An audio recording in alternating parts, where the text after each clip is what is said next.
Hey guys, happy Monday. I am texting my buddy Steve because uh, he's not here yet. He probably got wrapped up with the kids. They started summer. But anyway, guys, it's Monday. It's 5 o'clock. It is time for After Hours Real Estate. I don't have the fancy guitar thing because my guitar skills aren't as good. They're there, but they're not as good. But anyway, Chris Peshek, broker associate at Peshek Properties, Dripping Springs Home Team, and more recently, Austin Real Estate 512.com. Got me a new fancy old website that's rolled out now, and people are enjoying it. But what I was going to talk with Steve today on the show about, and what we do on Mondays is we sit around, we drink beer or whiskey or wine, and we just talk about real estate. We talk about real estate, we talk about lending, we talk about economics, stuff like that.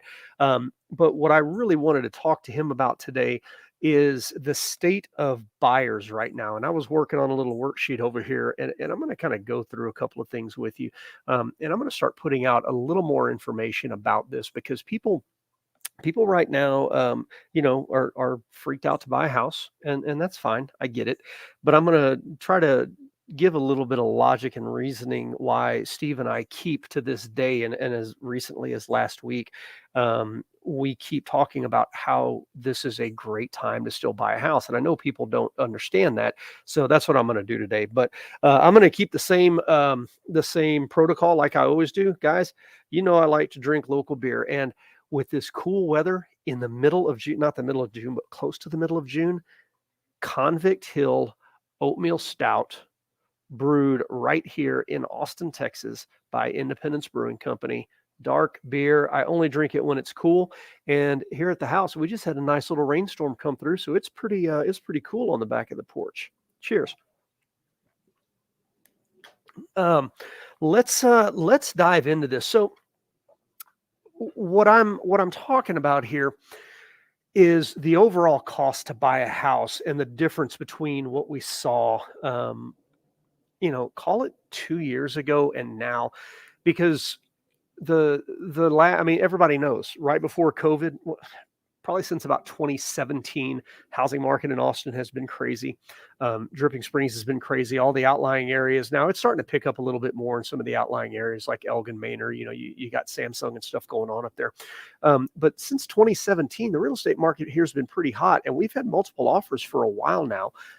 In fact, I was just talking with a lady who was considering selling her house this morning, and she told me when they bought the house in 2013 that there were multiple offers and they had to go over asking price on their house in 2013. And that's out here in Dripping Springs, in a little neighborhood. They've got a couple of acres and a swimming pool, really nice custom home.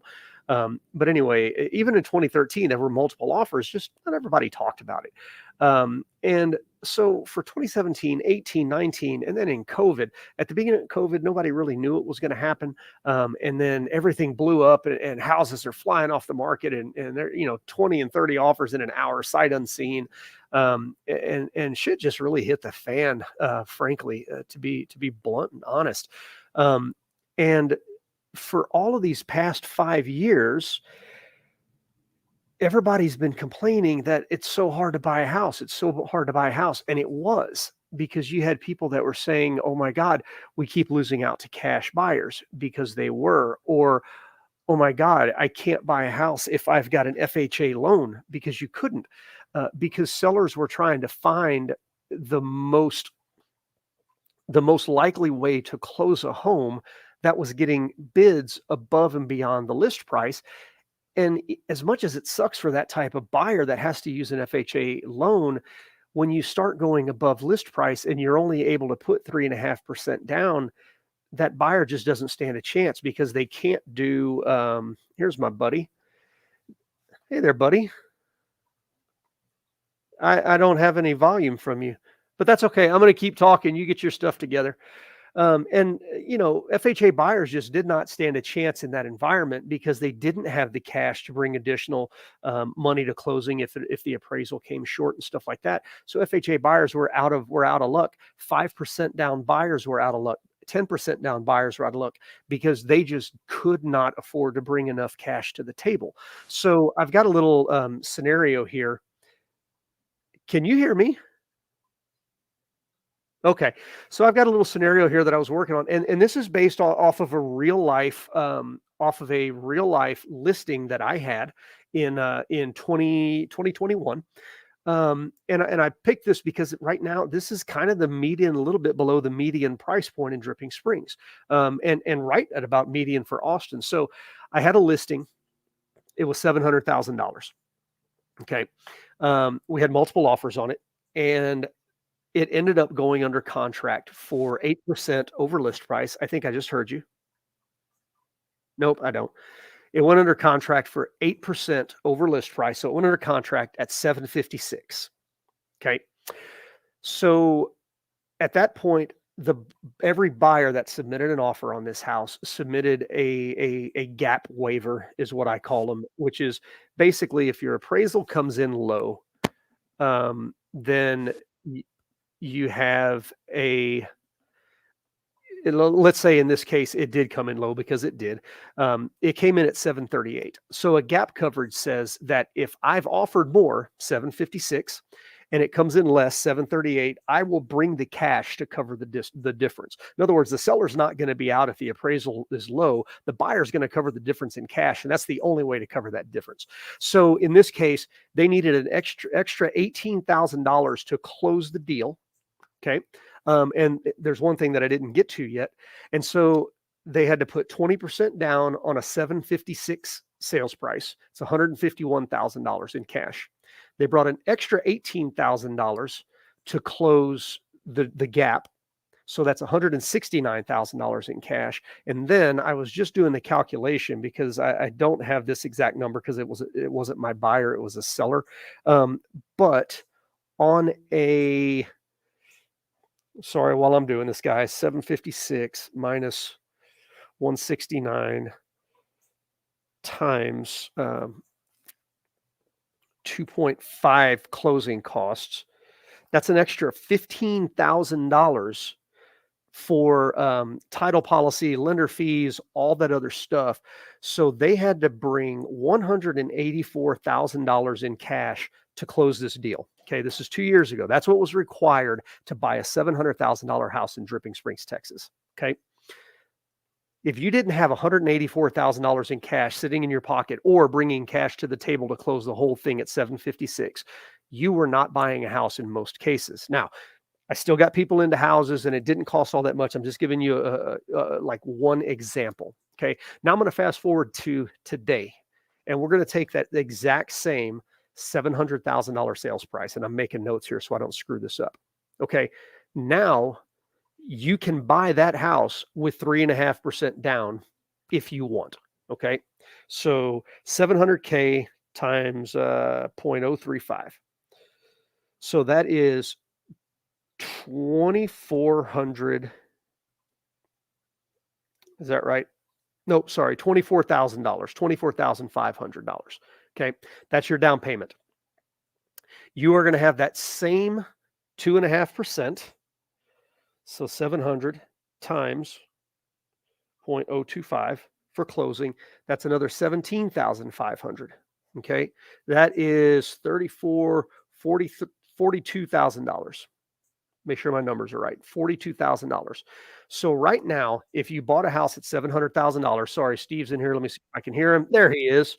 Hi, can you hear me? I got you, buddy. Jeez. No, you're good. You're good. Having some issues today. Yeah, I got you.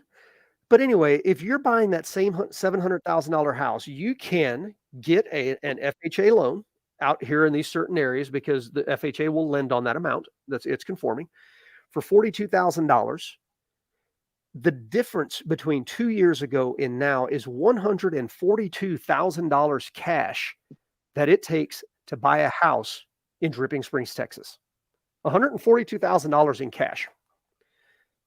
Steve said this last week. I'm saying it again. For 5 years, people have been complaining and screaming and yelling that they can't buy a house. It's impossible for me to buy a house. I don't have enough cash to buy a house. And now people are going, I don't want to buy a house because it's 7% interest.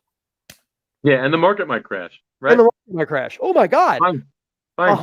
$142,000 in cash is the difference, guys. $142,000 in cash. What the? That's a lot of money. And now, Oh. tell me what that would translate into a rate, right? I mean, I can tell you. I How can do much that can you for buy you, a right? rate down, Steve? Yeah, maybe I should do that for you. But in Yeah. other words, you can't spend much more than roughly 3%, and it depends on all the other fees. But in So general, when you're buying down a rate, $21,000. really, roughly 2.5 to 3% of the purchase price of the home is what you can really spend on a rate. You get cut off after a certain amount. Yeah.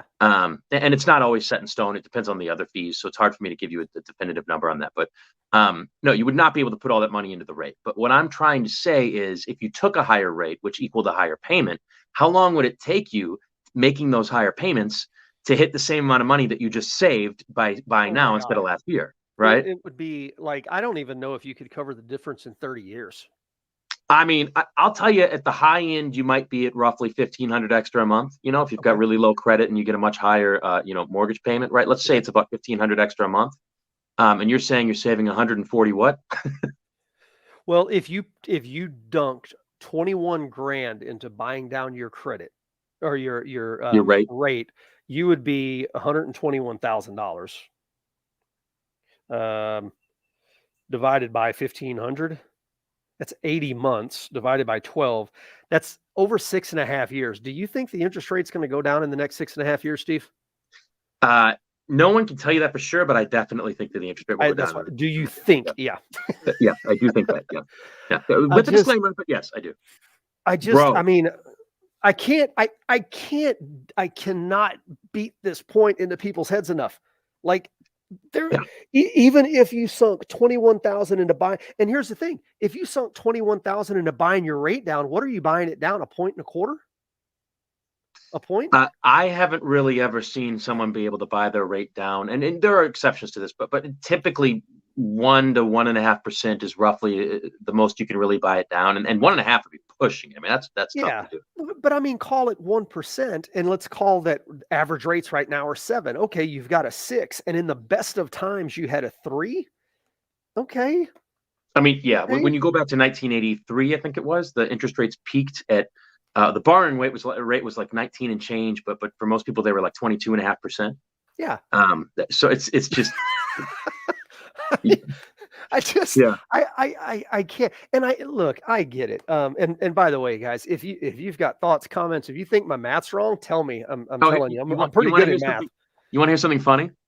What's up? I watched the Ghostbusters movie the other day, and Egon, is that the nerd Yeah, yeah. Egon? Right? He was talking to Ray, I think it was, saying, "Do you realize that the mortgage on your home that he got, it was in the 80s, right? And the rate was like 17 or something percent that he got on the house in the movies." Right. And he's like, "Do you realize the interest alone would help you pay the whole, like you're going to pay for the whole house like in the next 2 years by just interest alone or something like that." Right. But it illustrates how bad the rates were in the Yeah. 80s. It's in the movie Ghostbusters. Hey, I so I have mean, something to complain about to you. fine, go for it. Wait, are we going to change topics yet? A little bit, but yeah, I don't need to. What are we? What Well, are we? what I was going to say, and this is a little bit of disclaimer. Now, look, if you get an FHA loan for 700,000, you are going to have mortgage insurance on there, and if you don't put We 20% can't down, you're anyway. Yeah. well, you can at 700. Isn't that conforming? I thought conforming was up to You said 740. FHA loan. Yeah. Can you not go up to 742 on a purchase price or No, 782 or no. whatever? I'm very confident about that. Let me look up the max I price. could be wrong. This is why Steve's the lender and I'm a realtor because I don't know all the numbers. But anyway, okay, call it a 5% down conventional. You're going to have mortgage insurance. But Okay, now hold on. You are correct and you're incorrect. So what? Come I'll give you on. that. The FHA loan limit right now is $472,030. Okay. Okay, as of right now, at least. It's been changing like every year. It's crazy. Yeah. And in the high-priced neighborhoods, think California, right? Yeah. Where you just couldn't use the loan anyways. They then raise in certain neighborhoods. They raise that limit, and that right now is 1,089,300. Well, so I'm right, and I'm right. I should say that based on location, the FHA number changes. Yes. No, you're good. So I'm just going to take this point or this moment in time to gloat over Steve that I was right. Just letting y'all know we need to save that for posterity.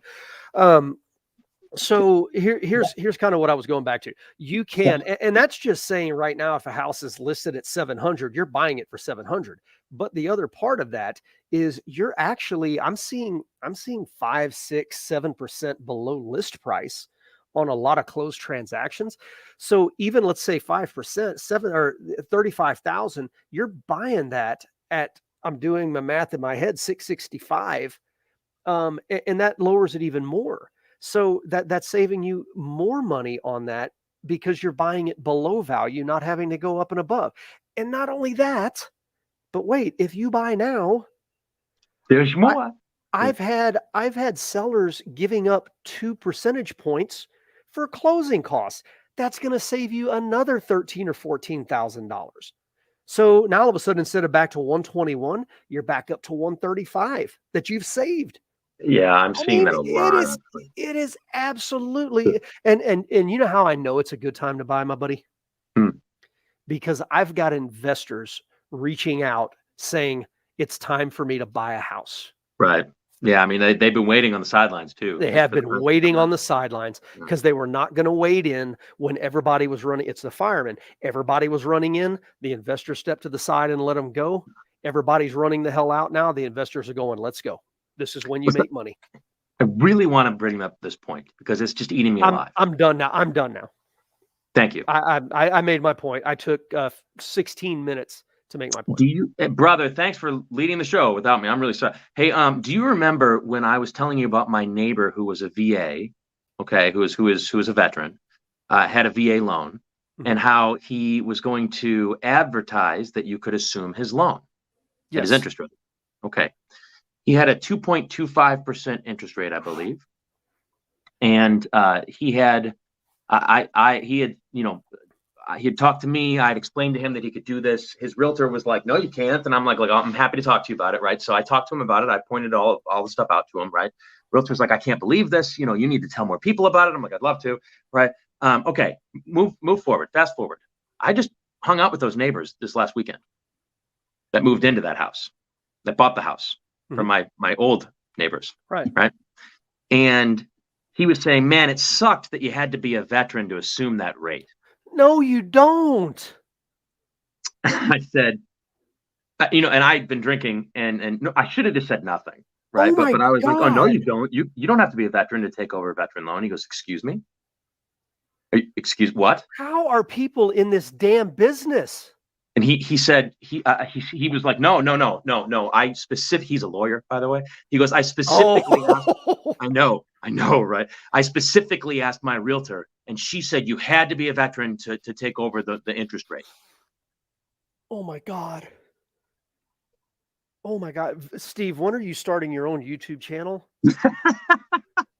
I mean, it's got to happen, right? Oh my How God. do people So not know this? so this guy has like a 7% interest rate Oh now, my God. and he could have had Now, a 2.25. now, time out. Let's set the record straight on what it would have taken for him to assume that. Your old neighbor would have had to give up his entitlement The on old his neighbor, VA loan. the old neighbor put it in the description on his MLS listing.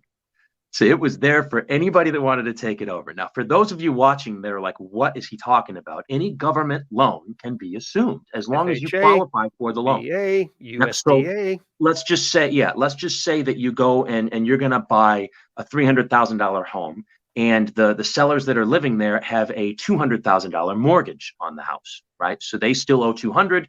They're selling it for 3, and let's just keep the numbers simple. You just purchased it from them for 3, but you assumed their mortgage. Well, what's going to happen is you're going to get their mortgage at their interest rate, which is probably somewhere around 3% if you bought your home, in the last decade, right?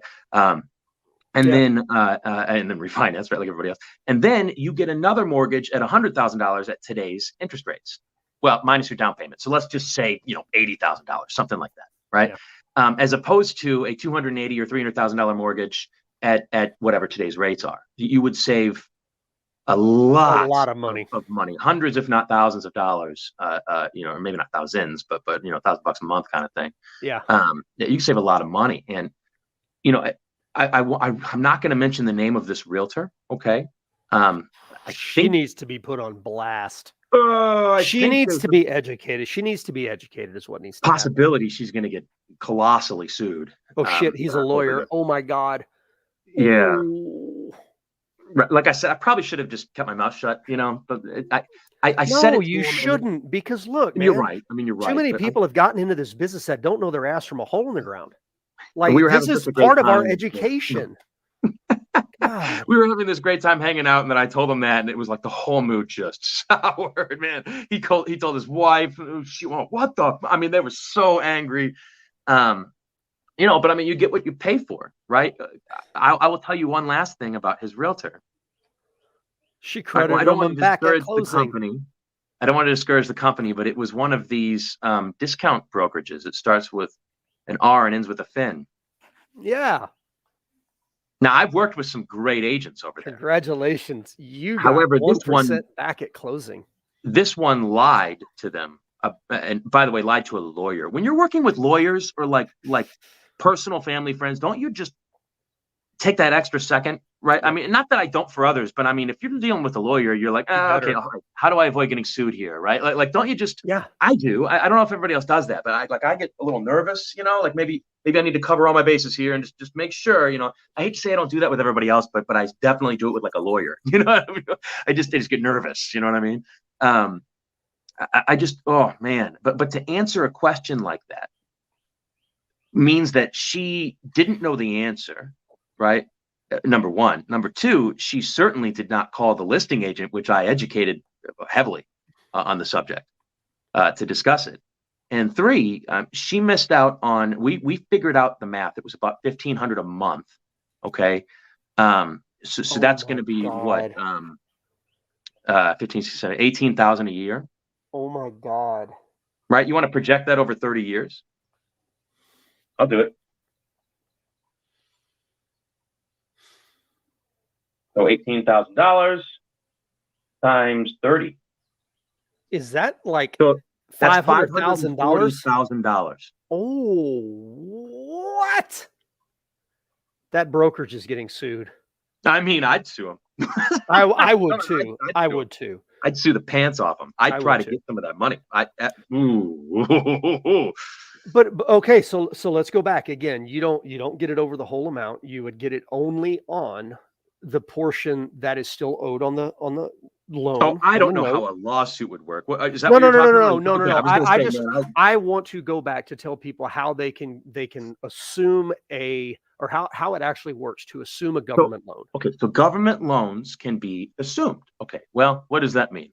That means that you would contact the mortgage company that currently has the. I would never say. I know, and I can't believe I told them either. I feel so bad. They were so angry. Anyways, yeah. So you would go to the mortgage company that the seller currently has their mortgage with, right? So you just call them and say, hey, I would like to assume this loan. And they'd say, great, apply with us. We'll get you qualified. And if you qualify for the mortgage, then we'll give it to you. We'll cross their names off and put your name on it. Does that company that ends in Fin have their own mortgage department? Brother, I think last 2 years ago, I stopped working with that incredible agent over there that I really liked, who was a Marine. She was awesome. Right. Or I guess is a Marine, right? Once a Marine, always a Marine. Marine. But she stopped working with me specifically because she said that she has been told by her company that she has to recommend their in-house lenders, which should be illegal. That is mortgage fraud. Yeah, not mortgage fraud. I think it's a violation of RESPA. So maybe it's RESPA. It's still a federal felony. Long story short, you're not supposed to do it. Yeah. It's supposed to be a fair environment for borrowers where they can shop and compare lenders. You have no idea how many call me and they're like, hey, am I allowed to shop? Is that okay? I'd love to be like, no, Yeah. Of course I don't. I tell them they can shop. Yeah. But yeah, it's. Okay. I've been so it's been bothering me so much. Okay, let's touch on it quickly. What's required? You can assume the portion that's still on the loan. Literally just told you you qualify with that current right mortgage, right? But I want to go through the steps. Done. Then you get a second mortgage to fill the gap. To fill the gap. Is roughly today's mortgage rates. Yep. And then if it is a VA loan, if you are not a veteran, you can still assume it, but that veteran loses their entitlement for that portion of the loan amount.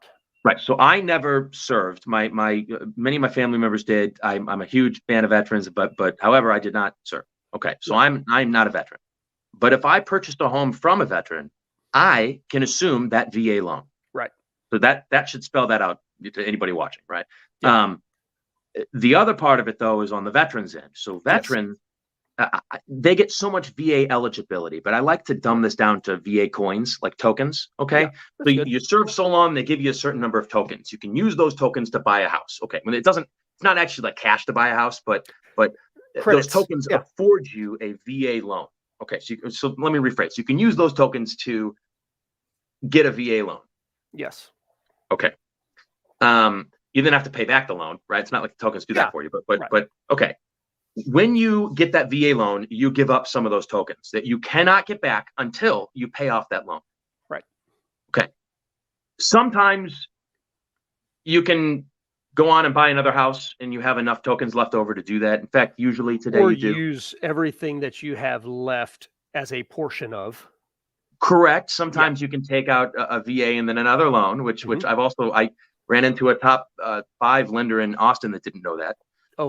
In fact, he told me that I couldn't do that at a large conference in front of lots of people, and I had to look it up later and correct him, which I didn't do at the spot, which I should have, but very embarrassing.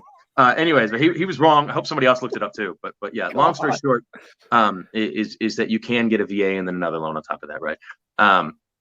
But the veteran that gives their loan to a non-veteran, let's just assume that like me, I bought the home from the VA from that veteran. Okay. I assume the VA loan. So now it's my loan now, but I lose my job. I stop making payments and I go into bankruptcy. Right. Well, now that eligibility is gone forever. There is no circumstance whatsoever where you can get that back ever. It's gone. Yep. Forever. Okay. That's the risk you're willing to take if you're gonna be the VA guy. It's gonna do that. Right. Now, if you sell it to another veteran, guy or gal, they can use their eligibility to fill in for yours. You get your eligibility back, and they inherit your interest rate. So veterans are the ones that really win from this, because there's really no risk to the selling veteran. Correct. And they're hooking up the new veteran, which vets love hooking each other up, right? I mean, it's just what they do. And they should.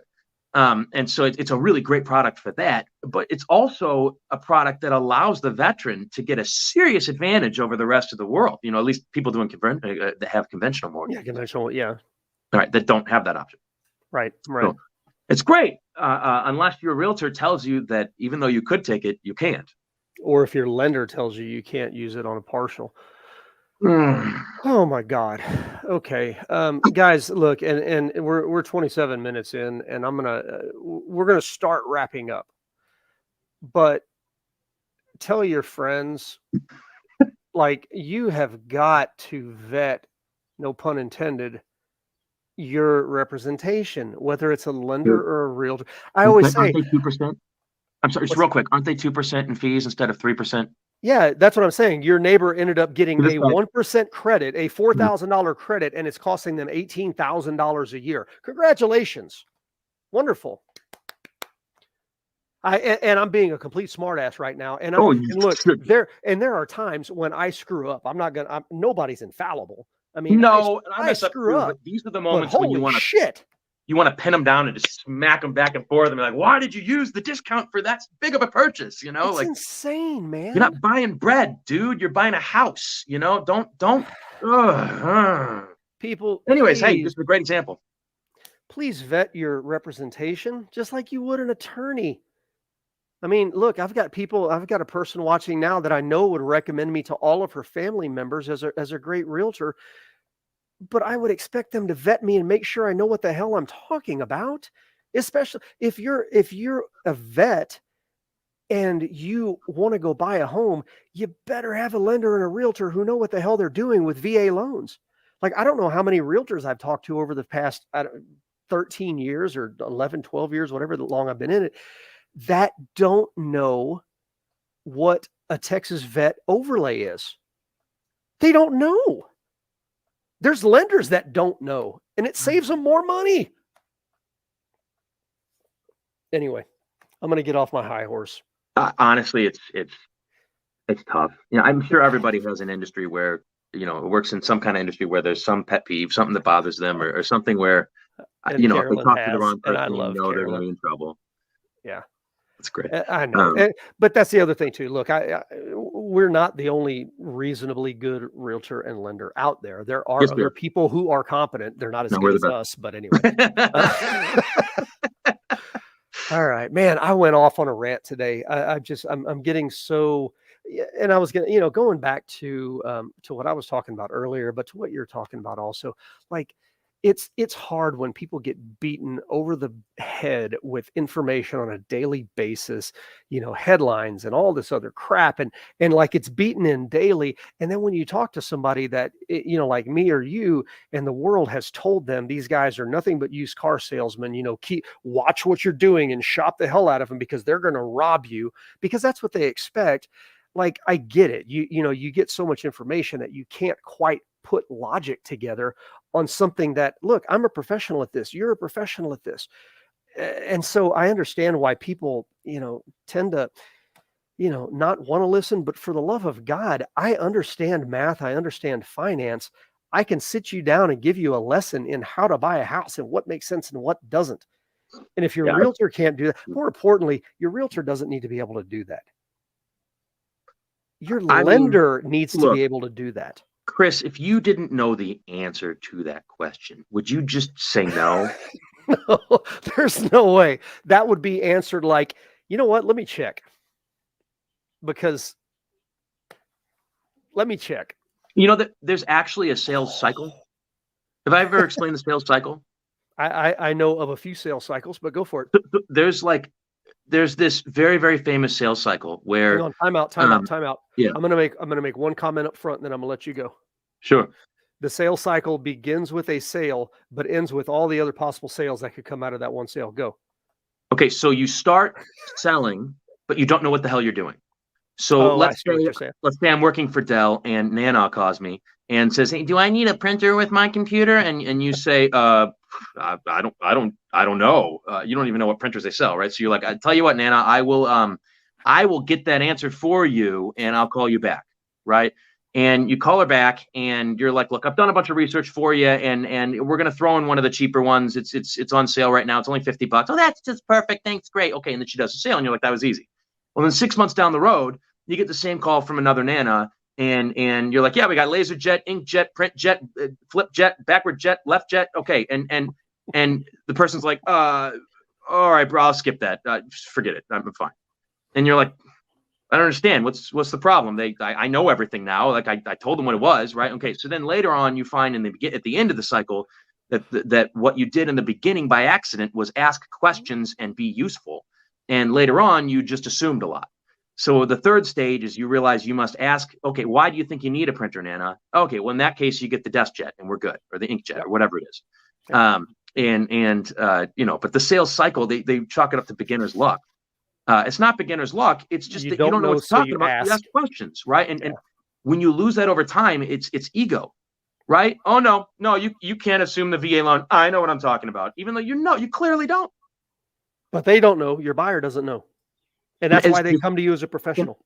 The second you think you know everything is the second you are just destroyed. It is just the end of the road. Yeah. Okay, I'm finished ranting too. All good. I can't add to that. Guys, I hope this was fun. We do this. We don't do this every Monday. Like, we really went on a couple of tangents today. But again, $540,000 tangent. Yeah. If like I said, investors are going in right now. Even if you're an investor or you want to be an investor and you don't quite know, guys, I've got people I can put you in contact with that can teach you all of that. Like, I can tell you the first basic level of investing, but I've got people that can explain it to you and kind of like, if that's something you want to do, let me know. Let Steve know. He knows people that can do that for you. I have someone buying a duplex right now. I mean, this is interest rates suck. The uncertainty sucks. This is a good time to buy a house or a piece of land or what. I wouldn't, I'm going to go off on a tangent on that, but land is a little bit different. The deals aren't as good right now because the people that own land typically can hold on to land and until the next upswing. So land's a little different. Wait 6 months. That'll change. Potential. Well, yeah, you're right, because it's a lot of people who bought on speculation and may not have the ability to hold it out. I That's a think good point. there's going to be some job cuts soon, and I think there's going to be some people needing money. So we'll Wait see. a minute. We didn't get into it, but the job numbers were amazing. Come on. Yeah, we'll see. We'll see how they are. Next Monday, 5:00. This is what we're doing, guys. Yeah, if you've seen any of the adjustments to the job numbers, we'll see. Yeah. We'll see how it goes. If you got questions after the fact, ask them, put them in the comments. We will answer them next week.